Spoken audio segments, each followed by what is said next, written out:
Alô, amigos do Arena Esportiva, aquele abraço. O tema do programa é o atual momento da seleção brasileira. Está em 6º lugar nas eliminatórias para a Copa do Mundo da Rússia. Para o assunto, temos as presenças do deputado Wanderson Nogueira. Deputado, obrigado pela presença aqui no Arena. Prazer enorme estar com você, Rui. Acompanho sua carreira há bastante tempo. Baita profissional da área esportiva. Valeu, obrigado, deputado. E também o jornalista Sérgio Lobo. Sérgio, obrigado pela sua presença aqui no Arena. Valeu, Rui. Prazer meu estar aqui. Vamos bater esse papo aí sobre seleção. Vamos lá, é um papo que, olha, promete, né? Porque a seleção brasileira faz uma pífia campanha nas eliminatórias para a Copa do Mundo. Depois de 2 empates seguidos nos últimos jogos da fase de classificação, a equipe de Dunga é 6ª colocada. Se as eliminatórias tivessem terminado, o Brasil estaria fora pela primeira vez de uma Copa. O deputado Wanderson Nogueira é colega também de profissão, jornalista, radialista, como eu, como Sérgio Lobo. Então eu vou perguntar primeiro ao senhor deputado, o que acontece com a seleção brasileira nesse momento? Olha, eu acho que esse problema é muito maior do que só deste instante, desse momento. É muito maior do que o Dunga ou os jogadores que hoje estão servindo a seleção. Eu acho que isso tem a ver com um problema estrutural, que vem aí de alguns anos. Quando você enfraquece, como foi feito no Brasil, os campeonatos estaduais e os clubes pequenos, os clubes que formam os jogadores, a seleção passa a ter menos jogadores a seu serviço. Ou seja, na minha opinião, o momento da seleção brasileira tem tudo a ver com o enfraquecimento dos clubes e essa exportação de jogadores para a Europa que acabam perdendo a identidade com o seu país e acabam perdendo a identidade com o próprio futebol brasileiro. É uma crise, muita gente costuma dizer que o futebol morreu em 82, quando a seleção brasileira perdeu aquela Copa do Mundo, quando você começou a se fazer um processo de colocar o futebol brasileiro muito ao estilo europeu. Né? E aí perdeu essa identidade. E ao longo do tempo a gente vê um sucateamento dos clubes e como resultado disso, menos jogadores sendo formados. Menos jogadores sendo formados, os clubes mais ainda enfraquecidos e toda essa situação que a gente vive hoje na seleção brasileira. E claro, há erros pontuais. Para mim, o primeiro deles é o Dunga ser o técnico da seleção. Sérgio Lobo, e aí? Tem a mesma opinião do deputado Wanderson Nogueira? Assim, ele colocou um ponto que é um viés do problema nosso, né, que não vem de agora. Agora, eu vejo outros problemas. Eu acho que, por exemplo, o Brasil sempre teve um modelo de jogar, um estilo de jogo próprio característico da nossa seleção, que era uma seleção de técnica e tudo mais. O deputado Wanderson citou a questão dos clubes, que hoje a gente vê jogador saindo com 13, 14, 15 anos, e a gente vai ver esse rapaz, que depois vira um atleta profissional, jogar em seleções de outros países. E que a gente nem conhecia aqui no Brasil também, são né? desconhecidos nossos. E aí vai da questão da legislação, a atuação do empresário muito jovem em cima dos clubes, que é parte também da situação econômica dos clubes. Agora, falando especificamente do nosso jogador, eu acho que a nossa safra não é igual como era de antigamente, porque se a gente voltar 10, 15 anos aí, nós tínhamos pelo menos 3, 4 jogadores considerados craques e que o Brasil, mesmo se jogasse mal, eles poderiam resolver a qualquer momento. E hoje não. Hoje a gente só tem a figura do Neymar, que é uma figura que às vezes bem marcada pode ser anulada, e aí não há diálogo, não tem um outro jogador da característica dele, um craque para decidir.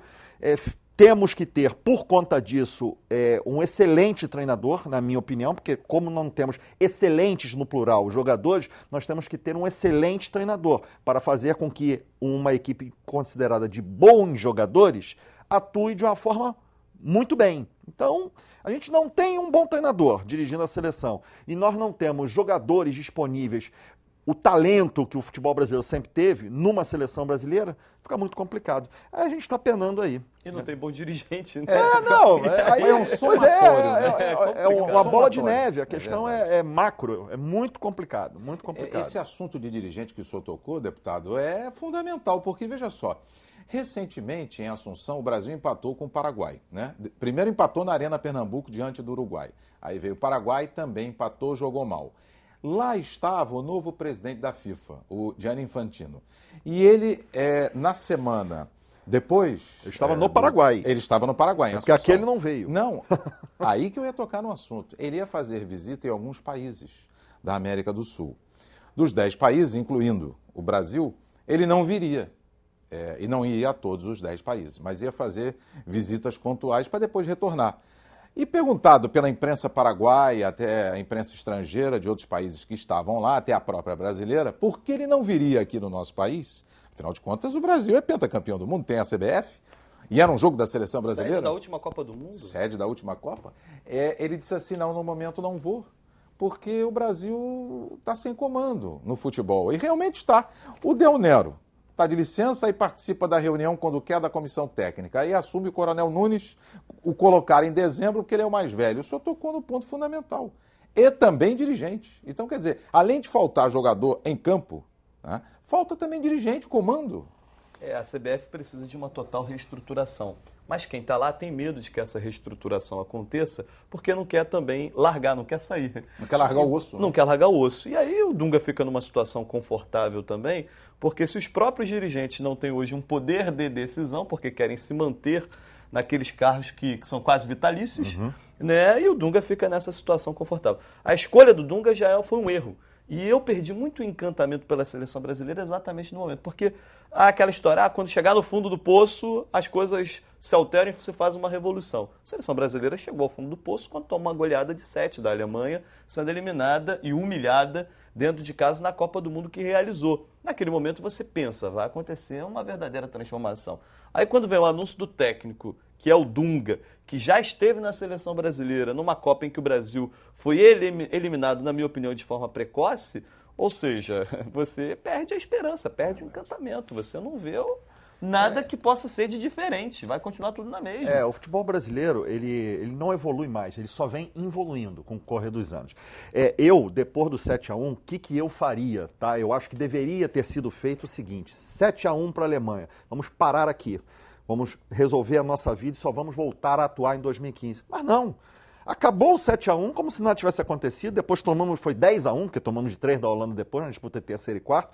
E aí logo depois, menos de um mês depois, resolvendo que o Dunga era o treinador, concordo, de forma errada, ele voltando à seleção brasileira de forma errada.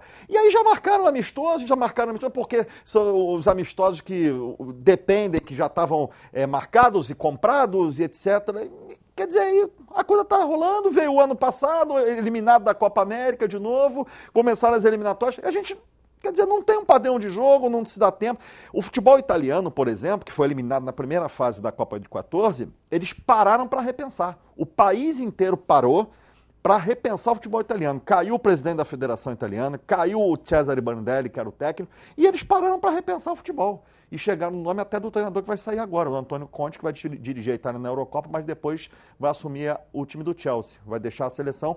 Mas ele foi o nome que eles pararam lá para ver. Aqui não, aqui continua jogando, nós ficamos falando, mas uma coisa no esquecimento, aí agora a CBF criou lá um comitê de cardeais para nosso querido Carlos Alberto Torres, Parreira, Carlos Alberto Torres, eles estão lá.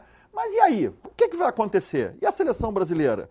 Ninguém hoje pode afirmar que o Brasil, nos próximos jogos que terá nas eliminatórias contra Equador e Colômbia na sequência, vai ganhar 6 pontos. Ninguém garante isso. Não, é uma coisa muito ao contrário. Muito ao contrário. O pior disso o Equador é líder hoje. 6 meses. Exatamente.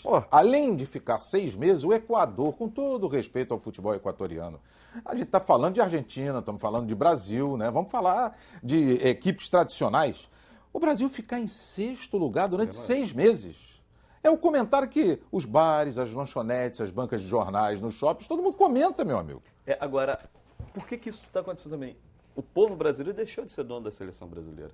Né? Perdeu essa identidade, esse contato. Né? Hoje você não tem mais essa...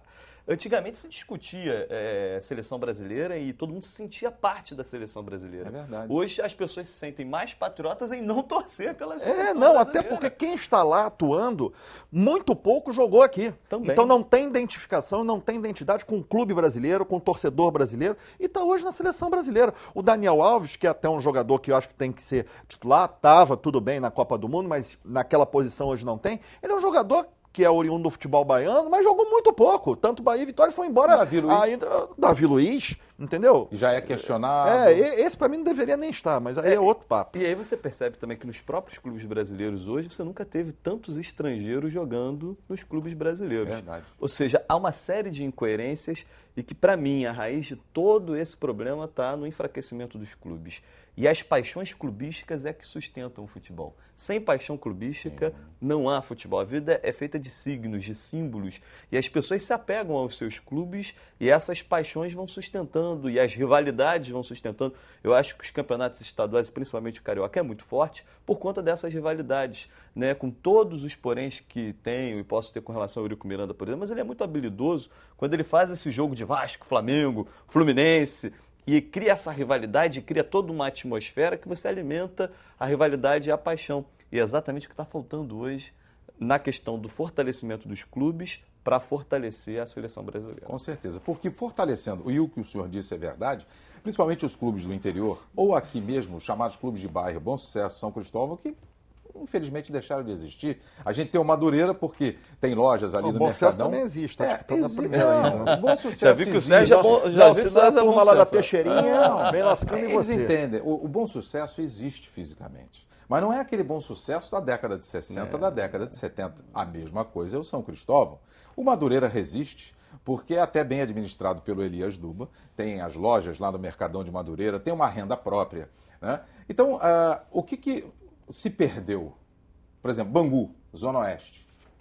Bangu Campo da Grande. década de 80. Exatamente, o Campo Grande. Serrano de Petrópolis sumiu. Exatamente. Está para voltar agora, né? Está tendo uma campanha e tudo. Mas de lá você vê saíam isso. jogadores É muito triste. para os times principais, Vasco, Flamengo, Botafogo, e isso que o senhor falou, do interior. Cadê o interior do Rio de Janeiro? Não se forma mais hoje jogadores, né? Você perdeu essa coisa da formação dos jogadores. E isso resulta na seleção brasileira, hoje na pouca possibilidade. E aí, vamos ser sinceros, hoje é o Dunga. Vamos supor que amanhã troca o treinador. Também que grandes opções ele vai ter para a convocação? Vai acabar caindo no mesmo time que está ali, mais ou menos. E a falta de tempo até para treinar, né? Treina no avião, praticamente. Você não tem muito o que fazer, é muito complicada essa situação. Esse problema que você está falando, Rui, eu acho que não é só dele. Eu acho que todos os treinadores das grandes seleções mundiais que disputam eliminatórias, por exemplo, o técnico da Argentina tem o mesmo problema que o Dunga tem. O técnico do Uruguai também tem. Agora, é complicado. O Dunga ele tem alguns problemas problemas que são da cabeça dele e que ele não consegue resolver, entendeu? Daqui a pouquinho a gente vai voltar na segunda parte do Arena Esportiva falando de seleção brasileira, que é um tema muito palpitante para o torcedor. Já no Arena Esportiva com as participações do deputado Anderson Nogueira e do jornalista Sérgio Lobo.